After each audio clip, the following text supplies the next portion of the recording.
welcome back to our Olde Cheap channel, the channel dedicated to all things cheap in the world of fragrances. In today's video, I'm just gonna go through a few fragrances here that I have on the side that I think are good substitutes for other more expensive fragrances, that they're not exactly clones. They weren't made on purpose to be a dupe or replica of something, but they definitely have a strong resemblance and similarity to a certain fragrance, and that these are probably good alternatives if you like that, but you want something better on a budget, but that's not exactly a clone, something that has a similarity, but a little bit of a twist or a little bit of a different nuance. These will be a good choice and pick for these other ones that I want to talk about. So let's go ahead and start off with the first one, and it is this one.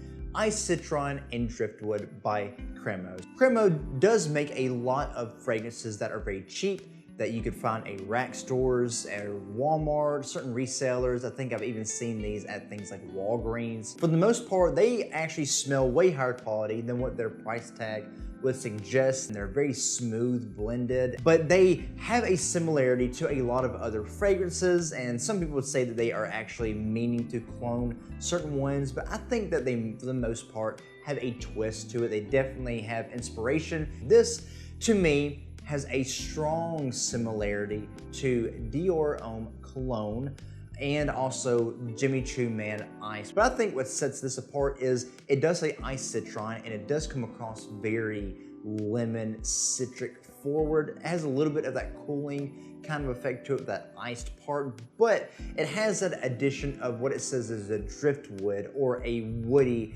kind of nuance to it that Dior Homme Cologne really doesn't have any kind of woody notes in its breakdown. It just has three notes for the most part, like a grapefruit, I think it's something kind of floral, and then white musk. It is a very musky but very clean citrus fragrance, but this has a little bit of a woody facet to it, but it definitely has that strong citrus. I like to say this almost smells like a lemon head candy kind of citrus. It's very sweet but very bright, uplifting. You definitely cannot overspray this. It will smell good with one spray or 100 sprays. It just is absolutely amazing. It has an addictive, sweet citrus lemon quality to it. You just want to keep smelling it and go in over and over. The only thing is the performance, like most Cremo fragrances, isn't going to be the absolute best, but neither is Dior Homme Cologne or Jimmy Choo Man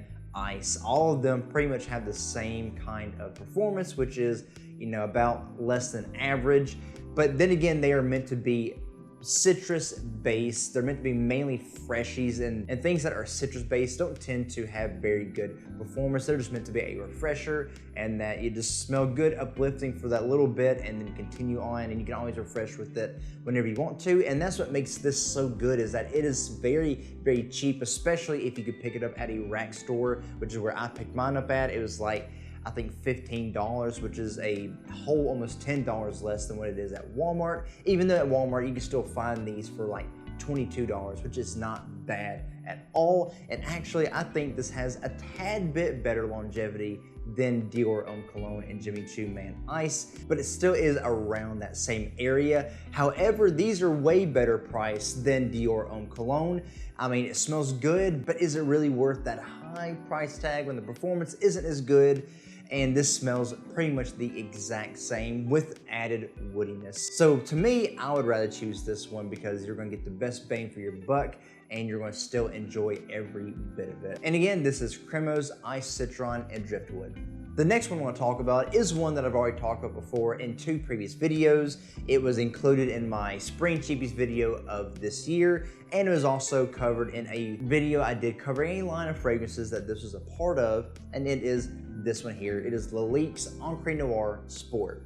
So just to briefly recap, Encre Noire is a line of fragrances by Lalique that all center on the note of vetiver, and they reuse it in different facets. The original was a very earthy but spicy vetiver, a little dark and inky and a little rooty, and it was the first one to come out that people said has a niche quality to it for a cheap price.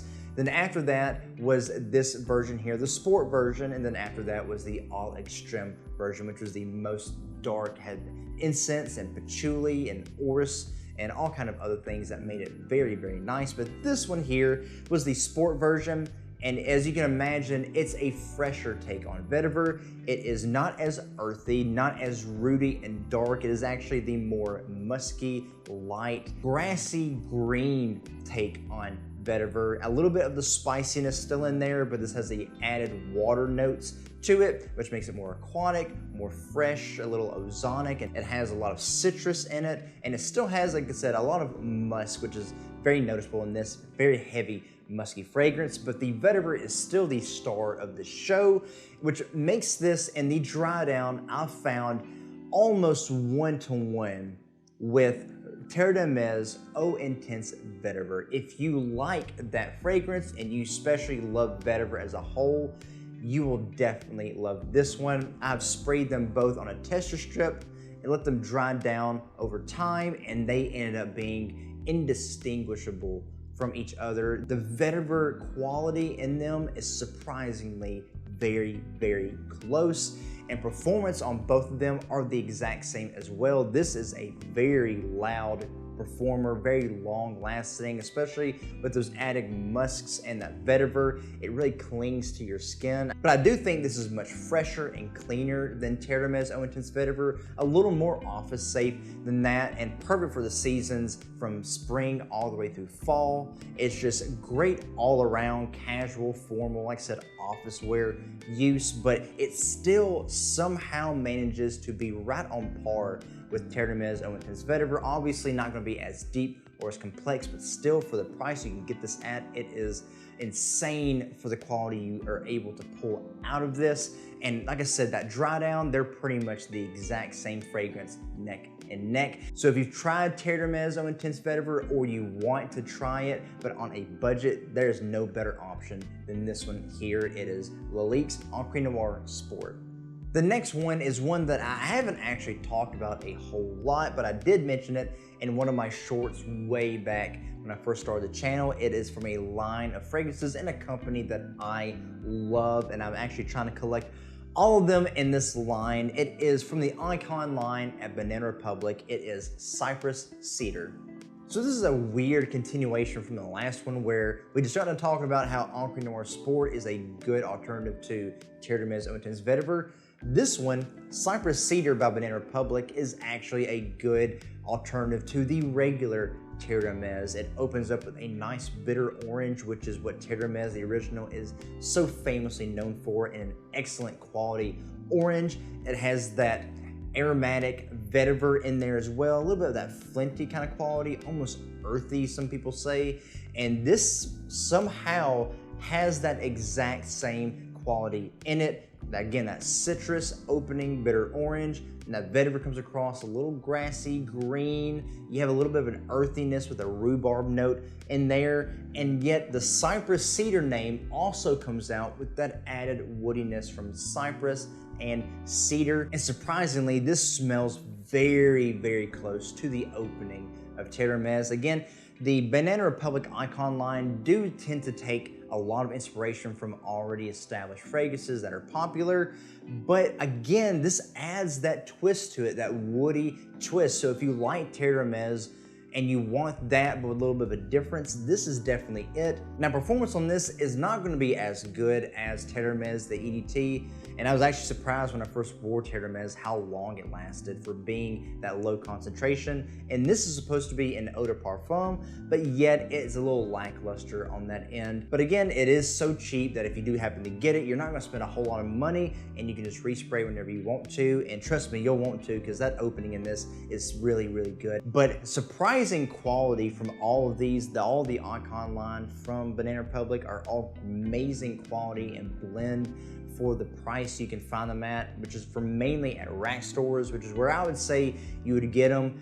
Do not try to get these from a discounter. They're going to charge you at least $30 to $40 more than what you'd find in a rack store. You can find them at Burlington for like $19.99 and at TJ Maxx for like $22.99, which is still not bad at all. And sometimes you can even find the bigger size bottles of these if you're lucky. But again, a wonderful alternative to Terre d'Hermès, the EDT. I say a 3-season fragrance, if not all year, depending on how much you spray in the colder seasons.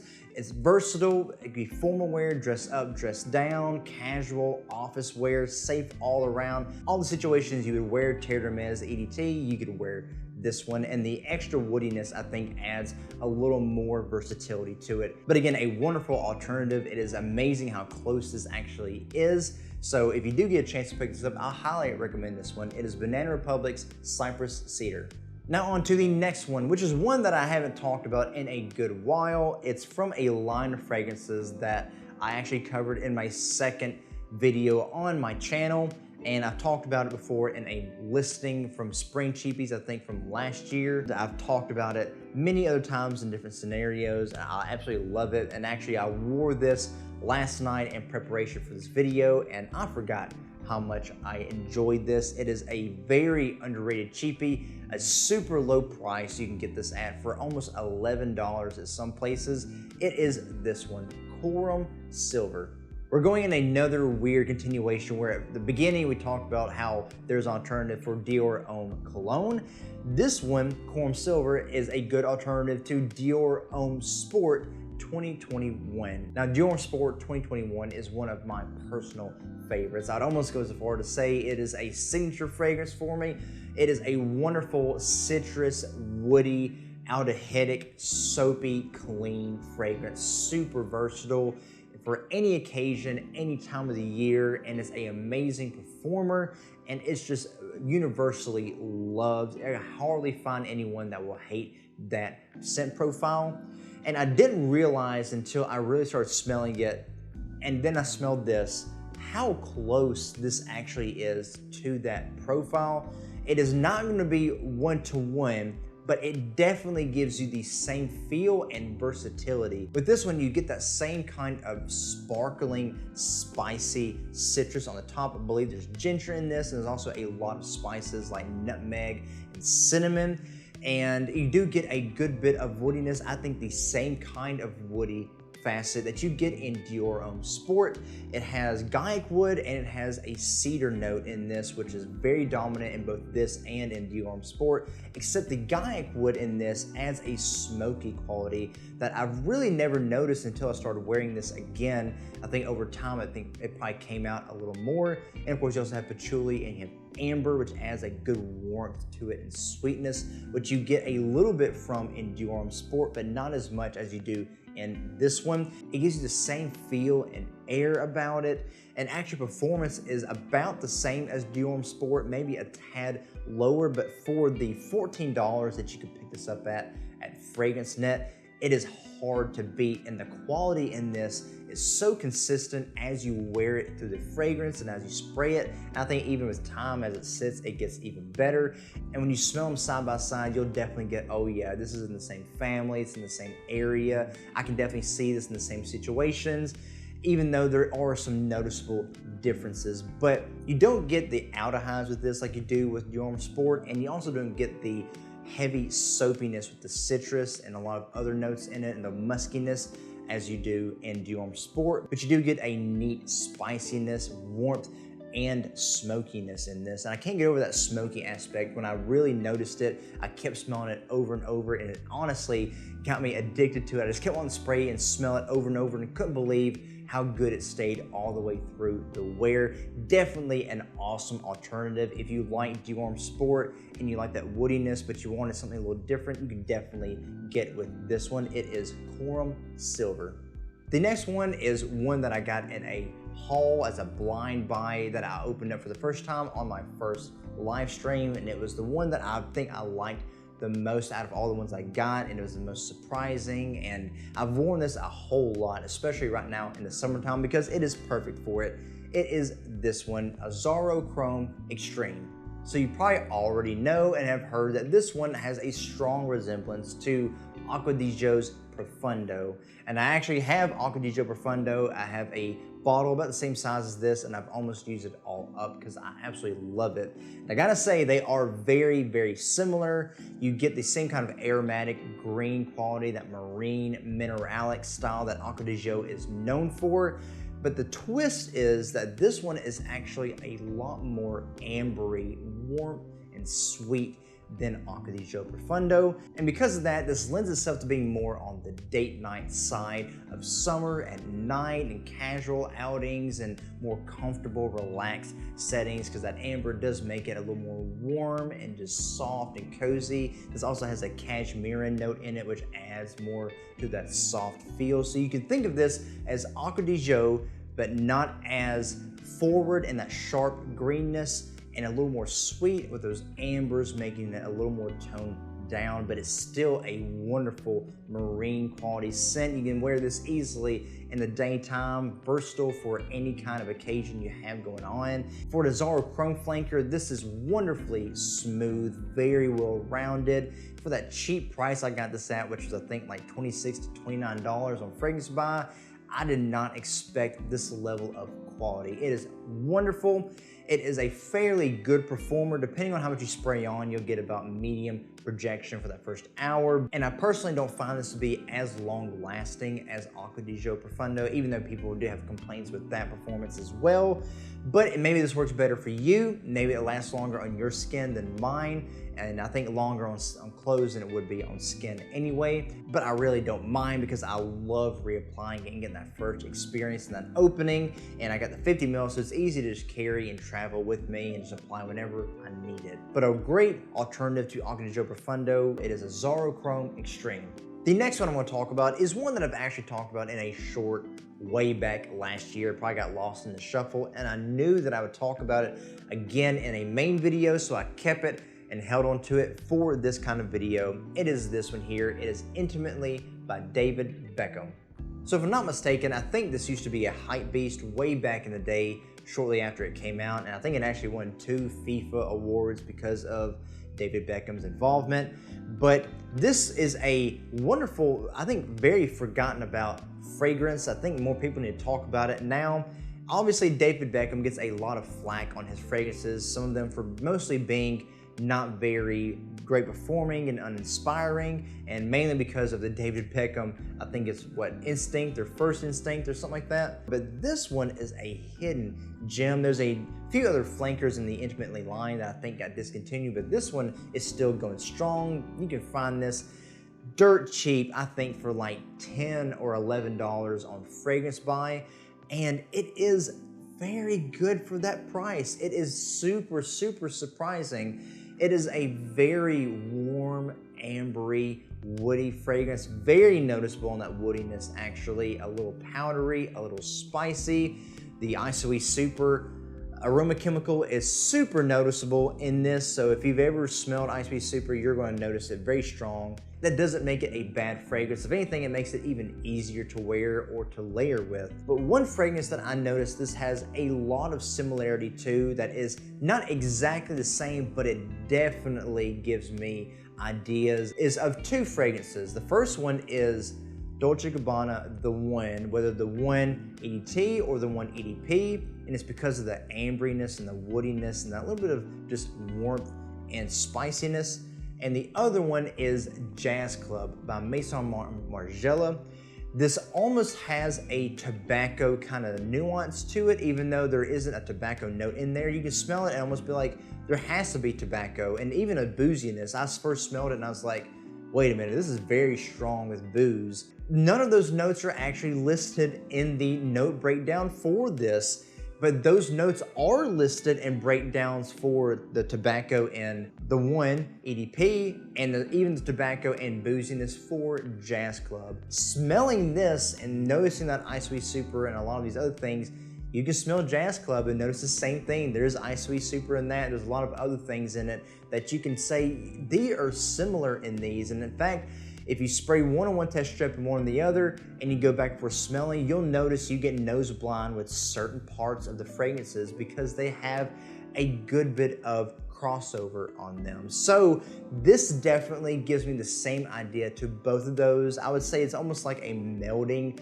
of the two between Dolce & Gabbana the one and Jazz Club. And when you remember the price tag that's on this one, it's even more impressive that it's able to give you that experience between the two fragrances. Again, not the highest quality of perfumery here, but the fact that it can get you fairly close and reminiscent of those two fragrances is very impressive. So I highly recommend this one if you like those other two, but you want a cheaper alternative, or you just want to try something that's around that, but not quite that. I would highly recommend this one here. It is Intimately by David Beckham. The next and last fragrance is one that I picked up when I did my first blind buy haul and cheapie first impression video, where I opened up a lot of fragrances on camera and went through them and showed you what I thought about them, how I would break them down and what I thought, and first initial impressions. And this was the last one that I opened, and it was the one that I was most impressed with and my favorite out of all the ones I opened, and I'm still impressed with it. And it's one that you would not normally think that you would be able to wear, and it is this one here, Armaf's Club Nuit Intense. So I know what you're saying. I can hear you all the way across that this is the women's fragrance. This is Club Nuit Intense, not Club Nuit Intense for man. It's supposed to be the Inventus clone. But I picked this one because I thought it was very interesting. I saw that it was actually more unisex, and I will say it is, but I did not expect it to smell like what I thought it would smell like. So originally, this was meant to be a clone of Tom Ford's Noire de Noire, which is also a unisex fragrance. But when I smelled this one, I did not think of Noire de Noire. Of course, I never even smelled that one. Instead, I immediately thought of Aaron Terrence Hughes' fragrance, Onyx, which is one of his top selling fragrances, most known.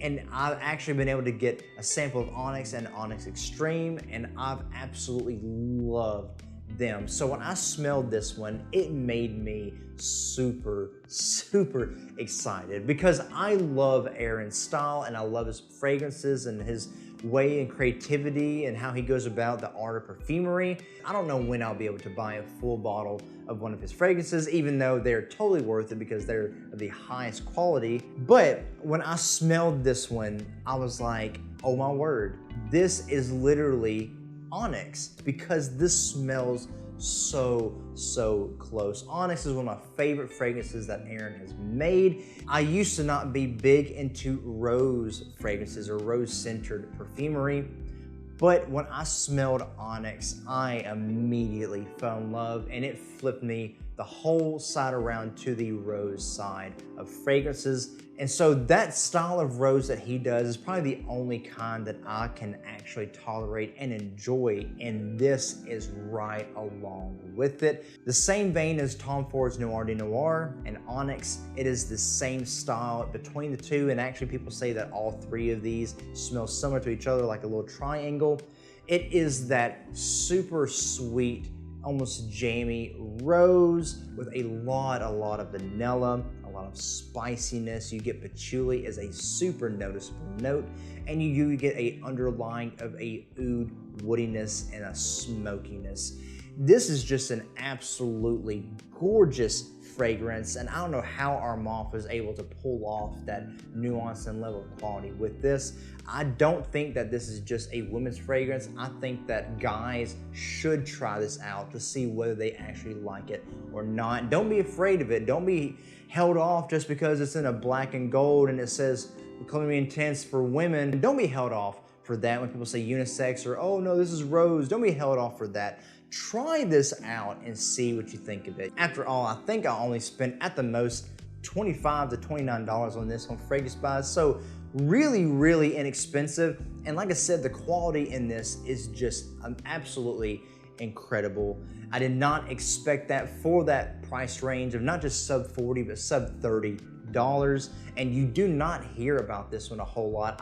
I don't think I've seen anyone in the fragrance community talk about this one, and all the time I've been watching it, which is a crying shame because this deserves a lot more love, not just for the women. Guys, you can enjoy this the same, and maybe you are one of my very low female demographics watching this. I'd highly suggest you picking this one up as well. It's a wonderful, again, sweet rose vanilla fragrance if you like that. perfect for the cold seasons. I think I'd only wear this for the cold. A very loud statement maker, absolutely amazing performance, super loud and very long lasting. I think this would be a wonderful addition to anyone and who wants to have a Middle Eastern style fragrance or something similar to, again, that Tom Ford Noire de Noir, or if you smelled on any of Aaron's creations and you want something that is close to that, I would definitely suggest picking this one up. This is one of the best bang for buck if you want that kind of quality for the cheap. I know I said there wasn't gonna be any clones in this video, and here I am talking about this one, but I'm not as much talking about this one because of how it clones Noire de Noir. I'm talking about this one because of the strong similarity it has to Onyx. This will be one that I will continue to talk about, so be ready to see this up more often. It is Armaf's Club Nuit Intense. And here they are, fragrances that I don't really consider clones, but that have very strong similarities to other fragrances, especially ones that are a lot more expensive and bigger brands and bigger names. Hopefully you're able to take something away from this. If you've been looking for alternatives for those fragrances, hopefully you'll enjoy these. I think that they're very close. Again, not exactly them, but have almost around the same area, but with a twist or a different kind of add-in to it to shake things up just a bit. And if you did enjoy this video, please consider giving it a thumbs up and leaving a comment. Let me know what you think. Do you own any of these fragrances? Do they remind you of the ones that I talked about, or do they remind you of other ones? Or what other fragrances do you suggest that are very similar to other ones but not exactly a clone? Maybe ones that are better than these here. And if you're not subscribed but you like what you see, please consider subscribing, giving us some support, and following along with me on this cheap fragrance journey as I go through, and I'm trying to get up new things and carry in new ideas, and hopefully I can help you discover something new along the way. And as usual, guys, thank you for being here with me again. I hope you enjoyed it. I'll see you all again in the next one. Be blessed.